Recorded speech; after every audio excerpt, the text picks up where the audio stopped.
Hello, here we are in the 5th week of Lent, and if everything has gone according to plan, I'm currently in Kansas City right now, so I'm pre-recording this a week before. But as we enter into the 5th week of Lent on Monday, I'd like to talk about something a little bit different.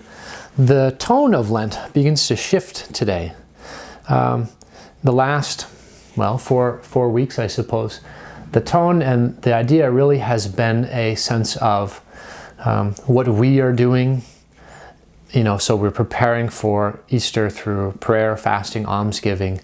And now the tone is going to begin to shift to, in some sense, we begin to now watch, not as much what we are doing, but what God is doing, to see what Jesus is doing as he draws near the cross.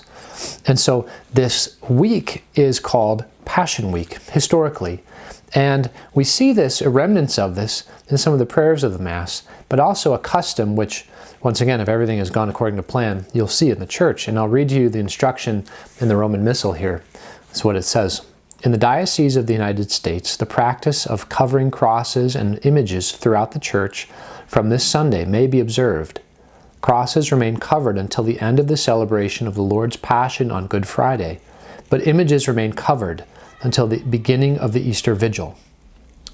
And so the plan is, anyways, right now, to do that again. And so I've been doing a little bit of sewing. I'll show you. It's nothing much to look at, but I'm not going to really show you much of it. But anyways, I've been making some things that we'll cover some of the images with.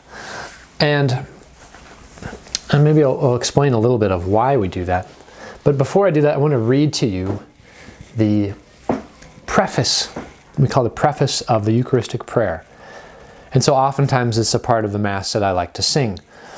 And we begin this week to switch from the prefaces which speak about the spiritual practices of Lent, so of abstinence, of almsgiving, of penance. And now we switch to what it says, the preface of the Passion of the Lord. And here's what it says. It is truly right and just, our duty and our salvation, always and everywhere to give you thanks, Lord, Holy Father, Almighty and Eternal God. For through the saving passion of your Son, the whole world has received a heart to confess the infinite power of your majesty, since by the wondrous power of the cross, your judgment on the world is now revealed, and the authority of Christ crucified. And so, Lord, with all the angels and saints, we too give you thanks, as in exultation we acclaim. And then we sing the Holy, Holy, Holy.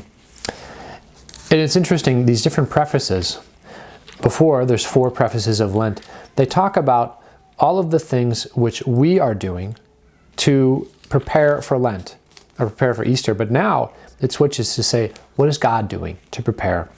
And we symbolize this, or we mark this in the church by drawing in a spiritual way more close to the spirit of the cross. The spirit of the cross is one of almost obscurity. It sounds weird to say all this, but of confusion, of darkness, of hiddenness, of mystery.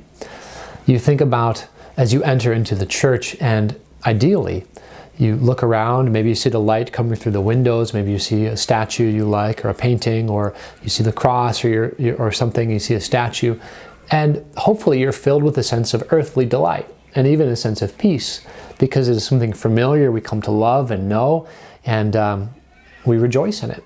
It's part of the joy of having sight. Well, the cross is almost the destruction of everything that could ever be joyful, because in a sense it is the destruction of God's Son. And so we enter into that spirit by covering up some of our own, we'd say, earthly delights, some of the things that we look upon and rejoice in, just as Jesus' rejoicing was sort of crushed on the cross. In a spiritual way, we symbolize that by covering of statues, covering of images, and hopefully also in the way we live our life. And so it wouldn't be inappropriate in these last 2 weeks of Lent to turn the radio off in the car.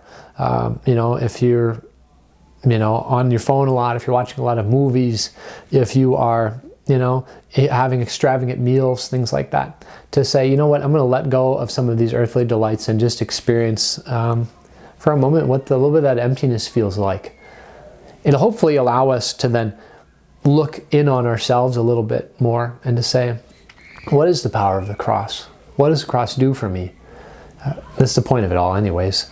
So hopefully if we do it right, you'll come into church on Sunday, and then you'll see it all throughout the week. And it'll look a little bit abandoned, a little bit like a ghoulish, almost like a haunted house or something. And that's on purpose, because we're, in some sense, we're allowing sort of the darkness of the cross to shine, it sounds in a weird sense, over the church for a few weeks. Ultimately, though, the reason why we descend into that sense of darkness is because the further we go into that sense of the darkness of the cross, the more joyful Easter Sunday will be. So perhaps some of you might come up to me and say, it looks really strange in there, Father, and I'll take that as a compliment. But then hopefully on Easter Sunday, when things are uncovered, you say, it looks so good in here. And that would be a beautiful thing to say as well. Well, God bless.